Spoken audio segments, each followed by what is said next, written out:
किसानों ने दिल्ली का क्या हाल कर डाला है। दिल्ली को गैस चैम्बर बना दिया है। किसान हर साल पराली जलाने से बाज क्यों नहीं आते?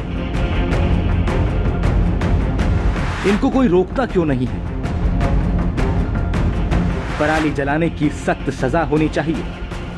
पराली का धुआं कब तक पीते रहेंगे हम? सरकारें किसानों को सिर पर क्यों बिठा कर रखती हैं? 2-4 को अंदर करो तभी होश में आएंगे ये किसान। नमस्कार, किसान तक की इस विशेष प्रस्तुति में आपका स्वागत है। अक्टूबर नवंबर आते ही दिल्ली में सर्दी का आगाज होने लगता है। हमेशा की तरह तापमान में गिरावट महसूस होने लगती है, लेकिन कुछ सालों से देखा गया है कि तापमान तो गिरता है, लेकिन दिल्ली वालों का पारा चढ़ता ही जाता है। कारण पराली। दिल्ली की पराली की समस्या वाकई इतनी बड़ी है या दिल्ली वाले कुछ ज्यादा ही अग्रेसिव हो जाते हैं? इस सवाल के जवाब में किसान तक लेकर आया है विशेष प्रस्तुति, पराली का धुआं या दिल्ली का हवा। 3 एपिसोड में हम इस प्रश्न का उत्तर ढूंढेंगे। पहला एपिसोड, पराली को जड़ से जानिए। दूसरा एपिसोड, ग्रीन रेवोल्यूशन का साइड इफेक्ट। तीसरा एपिसोड, पॉल्यूशन, दिल्ली की अपनी खेती। पराली यानी फसल काटने के बाद खेत में बचा हुआ प्लांट वेस्ट। पर प्रश्न उठता है कि दूर पंजाब और हरियाणा के खेतों के वेस्ट से दिल्ली का क्या लेना देना? पराली को लेके दिल्ली वाले किसान को क्यों कोसते रहते हैं? दरअसल जब उत्तर भारत में 15 अक्टूबर के करीब मौसम बदलने लगता है, मॉनसून के बाद सर्दी पड़ने लगती है, तकरीबन इन्हीं 3-4 हफ्तों में देश में खेती का सीजन भी बदल रहा होता है। खरीफ से रबी, गर्मी में बोई हुई धान की फसल यानी खरीफ की फसल काटकर किसान गेहूं यानी रबी की फसल बोने की तैयारी में रहते हैं। दिल्ली की पराली से होने वाली परेशानी की कहानी भी इन्हीं 3-4 हफ्तों की। इसी समय किसान पराली जलाते हैं, पराली का धुआं दिल्ली में जम जाता है और सही मायनों में दिल्ली वालों की नाक में दम कर देता है। दिल्ली वाकई गैस चैम्बर बन जाती है। इस सच को नकारा नहीं जा सकता। ये पराली जलाने की वजह से ही होता है, ये भी सच है। किसान ही पराली जलाते हैं, ये भी सच है। लेकिन दिल्ली वाले किसानों पर जितना गुस्सा करते हैं, उतना ही गुस्सा किसान भी दिल्ली वालों पर करते हैं। किसान को जो समस्या के रूप में दिखाया जा रहा है ना, इसके पीछे देखने की जरूरत है वे कौन सी ताकतें हैं। देश की ताकतें हैं, विदेश की ताकतें हैं। किसान समस्या नहीं है, किसान तो समाधान है। जब से कंबाइन चली है तब से उसमें जो है नीचे जो पराली रहती है उसका क्या करे किसान? कल को आप ये भी कहेंगे कि किसान के यहाँ तो रोटी बन रही है चूल्हे पे। किसान अगर किसी वजह से मजबूरी में जल्दी अपनी अगली खेती को तैयार करने के लिए पराली में जा रहा है, जला रहा है, उसने अगर घंटे भर के लिए धुआं दे दिया मान लिया, तो वो पूरे साल जो है हरियाली भी दे रहा पूरी दुनिया को, उस पर किसी का ध्यान नहीं है। हमारे यहाँ यमुना देखिए, कहीं कहीं जरा सा भी मिल जाए, आप दिल्ली में जाइए ना, देखिए यमुना का क्या हाल कर रखा है।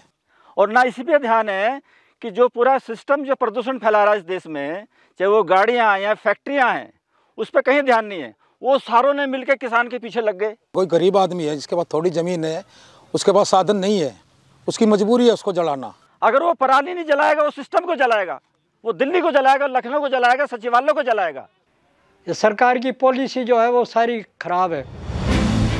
किसान भले ही अपनी जगह सही हो, दिल्ली वालों के नजरिए से देखें तो किसानों पर गुस्सा जायज है। समझ में आता है कि वो किसान को क्यों कोसते हैं। तो क्या किसान ही दिल्ली के इस प्रदूषण इमरजेंसी का विलेन है? किसान पराली क्यों जलाते हैं? पराली जलाना क्यों नहीं रोक पाते हैं? पराली जलाना कभी बंद भी होगा? और पराली जलाना बंद हो जाएगा तो क्या होगा? दिल्ली में प्रदूषण खत्म हो जाएगा क्या? इन सभी सवालों के जवाब के लिए हमें इस मुद्दे को जड़ से समझना होगा।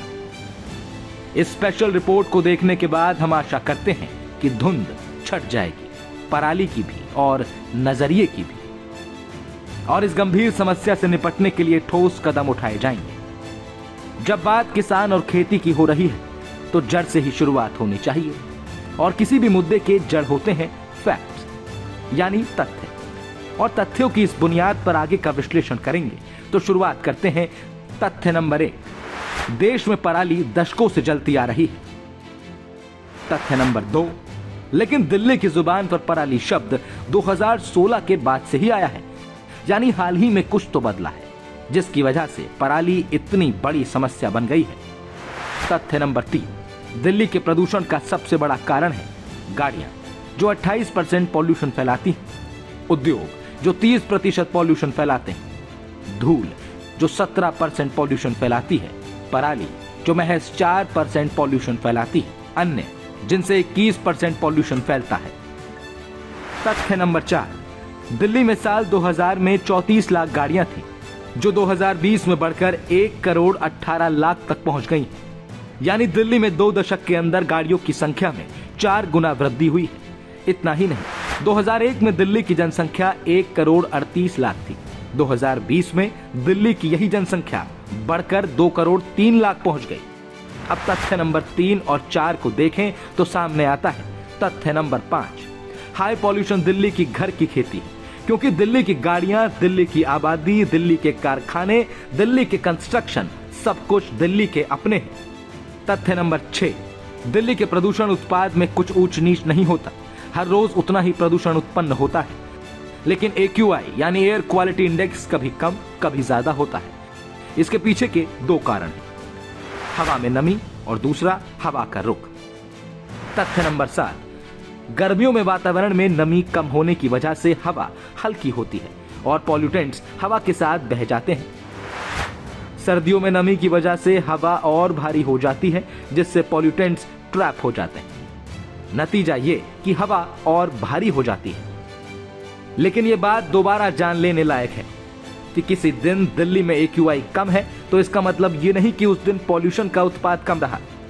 कम AQI का मतलब सिर्फ इतना ही है कि मौसम मेहरबान रहा। तथ्य नंबर 8, सर्दियों में हवा वैसे भी भारी होती है, ऊपर से दिल्ली के हैवी पॉल्यूशन की वजह से और भी ज्यादा भारी हो जाती है, जिसकी वजह से आसमान में एक अदृश्य दीवार सी बन जाती है। अब जब पंजाब और हरियाणा की पराली का धुआं दिल्ली पहुंचता है तो दिल्ली की आसमानी दीवार उसको यहीं रोक देती है। इस वजह से दिल्ली की बेहद खराब हवा और भी खराब हो जाती है। इस वजह से पराली तो आमतौर पर दिल्ली के प्रदूषण में सिर्फ 4% की भागीदार है। अक्टूबर नवंबर में किसी किसी दिन 30% तक भी पहुंच जाता है, क्योंकि इसी समय पराली सबसे ज्यादा जलती भी है। तथ्य नंबर 9, 1995 में हुई कंबाइन मशीन की एंट्री। अब अपनी स्क्रीन पर आप जो मशीन देख रहे हैं, इसे कंबाइन मशीन कहते हैं। ये खेतों से फसल तो काट लेती है, लेकिन पराली को खेत में ही छोड़ देती है। तथ्य नंबर 10, अब ये जो मशीन आप देख रहे हैं, इसे हैप्पी सीडर और सुपर सीडर मशीन कहते हैं। कंबाइन आने के 25 साल बाद, यानी पिछले कुछ सालों से ही ये मशीनें चलन में आई हैं, जो बीज बोते बोते पराली को भी टुकड़े टुकड़े कर खेतों में मिला देती है। ये 10 तथ्य आप याद रखिएगा। पराली का मुद्दा समझने के लिए इन तथ्यों को समझना जरूरी है। दरअसल पराली प्रदूषण का मुद्दा ही नहीं है, ये कहना गलत होगा। पराली जलाना बंद हो जाए तो दिल्ली की हवा उतनी जहरीली नहीं होगी जितनी अक्टूबर नवंबर के कुछ दिनों में रहती है। तो आगे हमारा जो भी शोध होगा उसमें हम ये देखेंगे कि इन 40 दिनों में पराली इतनी बड़ी प्रॉब्लम क्यों होती है, क्यों आखिर 1000 कोशिशों के बाद भी किसान पराली जलाना नहीं छोड़ रहे, पराली प्रॉब्लम क्यों बनी। पहले पराली क्या है ये समझ लेते हैं। दरअसल खेत में तैयार धान की फसल में से धान को काटने के बाद जो कुछ भी बचता है वो पराली होती है। अब ये पराली समस्या क्यों बनी ये भी समझ लेते हैं। पहले के समय में, यानी मशीन आने से पहले, फसल को हाथ से काटा करते थे। किसान जड़ से 4 इंच ऊपर से दरांती से फसल को काट लिया करते थे। उनका बोझा यानी बंडल बनाते थे और खेत से खलिहान में ले जाकर पीटते थे। इस प्रक्रिया में धान अलग हो जाता था और पराली अलग। ये धान किसानों के घर और मंडी चला जाता था और पराली पशुओं का चारा बन जाता था। इसके बाद जब किसान दूसरी फसल बोने के लिए हल चलाता था या ट्रैक्टर चलाता था तो खेत में बचा पौधे का जड़ मिट्टी में घुल मिलकर खाद बन जाता था। अब यहाँ पर गौर करने की 2 बातें हैं। पहली बात तो ये कि इस दौरान किसानों का खेत खाली रहता था, और दूसरी बात यह कि पहले किसान को धान काटने और गेहूं की बुआई करने में करीब 1.5 से 2 महीने का समय मिल जाता था, जिस दौरान वो अगली फसल के लिए अपने खेत को आसानी से तैयार कर लेते थे। हम अगर इसकी हाथ से कटाई करते हैं तो ये हाथ से जो कटाई करते हैं तो हमारी जड़ से हो जाती है, और मशीन वगैरह से हम कटवाते हैं तो कम से कम 1 फुट के करीब कटवानी पड़ती है। और जब इसमें हम गेहूँ वगैरह की जो फसल बोने की तैयारी करते हैं तो उस वक्त जो ट्रैक्टर से जुताई करते हैं वो कामयाब नहीं हो पाती है, गल नहीं पाती, उसमें कट नहीं पाती ढंग से वो, इसलिए उसमें आग लगानी हमारी मजबूरी है। और जो हाथ से कटाई करके इसको इकट्ठा किया जाता है, उसका जो चारा निकलता है वो हमारे पशुओं के काम आता है।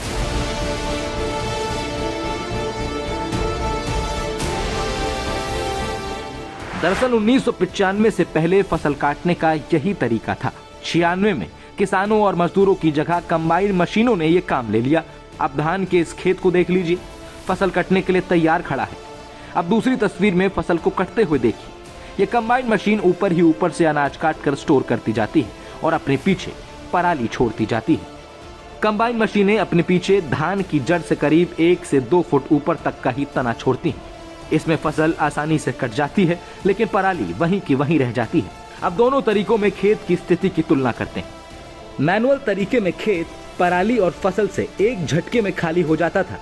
कंबाइन मशीनों से खेत में 2 फुट से ज्यादा ऊंची पराली पड़ी रहती है। मशीन से फसल की कटाई का फायदा यह है कि पौधे से अनाज को अलग करने का काम कुछ ही घंटों में पूरा हो जाता है, जिसमें पहले किसानों को कई दिन तक लग जाते थे।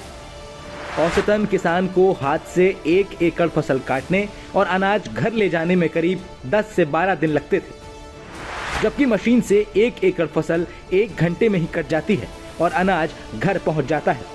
नेगेटिव यह है कि पहले फसल काटने के साथ जो पराली भी खेत से कटकर बाहर आ जाती थी, वो मशीन से कटने के बाद खेत में ही पड़ी रहती है। इससे यह साफ है कि खेत से फसल काटने के किसान के पुराने तरीके का आधा ही मशीनीकरण हुआ है। अगर मशीनें खेत से फसल काटते समय पराली को भी काट कर अलग कर देती और पारंपरिक तरीके की तरह खेत खाली हो जाता, तो पराली जो आज समस्या बनी हुई है वो पैदा होने से पहले ही खत्म हो जाती।